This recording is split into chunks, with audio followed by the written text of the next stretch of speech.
बाराबंकी के बिंदौरा गांव के पास हाईवे किनारे एक महिला का शव पड़ा था, लेकिन जैसे ही मृतका की पहचान सामने आई, हड़कंप और भी ज्यादा बढ़ गया। वो कोई आम महिला नहीं थी, वो पुलिस की वर्दी पहने प्रदेश की सुरक्षा में तैनात एक महिला सिपाही थी। उत्तर प्रदेश की सड़कों पर जब वर्दीधारी महिलाएं भी महफूज नहीं हैं, तो सोचिए आम महिला की सुरक्षा का क्या ही हाल होगा। घटना मसौली थाना क्षेत्र की है, जहां लखनऊ अयोध्या हाईवे के किनारे मिला ये शव कई सवाल छोड़ गया। वर्दी पास पड़ी थी, नेम प्लेट पर लिखा था विमलेश, लेकिन पुलिस नंबर नदारद था।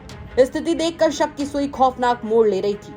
क्या ये महज एक सड़क किनारे मिली लाश है या फिर कोई सोची समझी साजिश, जिसे इत्तेफाक के तौर पर दबाने की तैयारी थी। जैसे जैसे जांच आगे बढ़ी, पता चला कि मृतका पुलिस विभाग में सिपाही थी और सुबेहा थाने में तैनात थी। इतना ही नहीं, 2024 में इसी महिला सिपाही ने हरदोई जिले के एक सिपाही पर दुष्कर्म का मुकदमा भी दर्ज कराया था।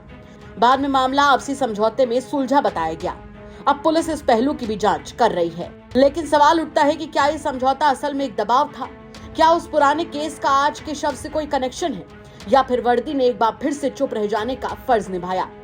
एसपी बाराबंकी अर्पित विजयवर्गीय ने बताया कि फोरेंसिक टीम ने मौके से सबूत जुटाए हैं और पोस्टमार्टम रिपोर्ट का इंतजार किया जा रहा है। घटनास्थल पर आईजी रैंक के अफसर भी पहुंचे हैं और जांच की निगरानी खुद कर रहे हैं। लेकिन सवाल वही है कि जब वर्दी पहनने वाली महिला ही सुरक्षित नहीं है, तो फिर किसे मिलेगी सुरक्षा की गारंटी? इसको घटनास्थल का निरीक्षण किया गया।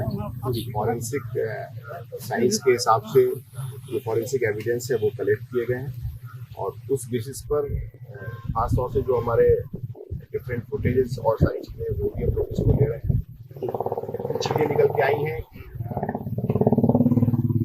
अपने एक साथी आरक्षी के साथ में इनका संवाद था, उसके साथ मिलना जुलना था। उस बेसिस पर एक मुकदमा भी बलात्कार का लिखवाया था। उसके बाद 164 के स्टेटमेंट में यह आया कि हमने कोर्ट मैरिज कर ली है, लिहाजा उस पर हम आगे फर्दर कोई कार्रवाई नहीं करते। उस बेसिस पर जो हमारे पास इम्पोर्टेंट कुछ और एविडेंस है, पुलिस उस पर काम कर रही है और प्रथम दृष्टया ये किसी खास मोटिव से किया जाने वाला मर्डर प्रतीत हो रहा है। बाकी जो फॉरेंसिक साइंस के हिसाब से कोई और वैसे जायदा चोट लेकिन नहीं दिख रही है कि किसी और चीज़ को गलती है। इतना तय है कि जो अभी तक की एविडेंस मिली है, इनके एक परिचित आरक्षी जिसके साथ आपस में संवाद था, बातचीत थी। फिर उसके पश्चात एक रेप का मुकदमा लिखा गया और उसके पश्चात इस रेप के मुकदमे के क्रम में 164 के स्टेटमेंट में उसको उन्होंने क्लीन चिट ये कहकर के दी कि हमारे आपस में संबंध हो गया है और हम लोगों ने कोर्ट मैरिज भी कर ली। क्या उनको गिरफ्तार किया? ठीक है, हमारी टीम लगी हुई है और टीम उसको हिरासत में लेने के लिए भेजा गया है।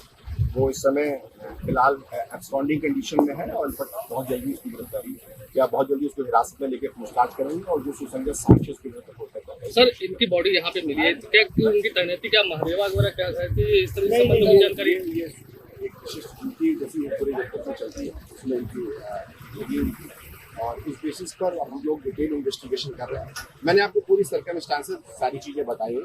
तो इस तरह की सिनारियो प्रथम दृष्टया कोई रेप की बात या कोई ऐसी बात नहीं समझ में आ रही है। हाँ, कोई एक मोटिवेटेड क्राइम है जिसको देखने से लग रहा है और कुछ ऐसे साक्ष्य मिल रहे हैं जिस पर प्रथम दृष्टया ऐसी बातें समझ में आ रही हैं। हम लोग इन फर्दर इन्वेस्टिगेशन करेंगे। बाराबंकी से सैयद रेहान मुस्तफा की रिपोर्ट, यूपी तक।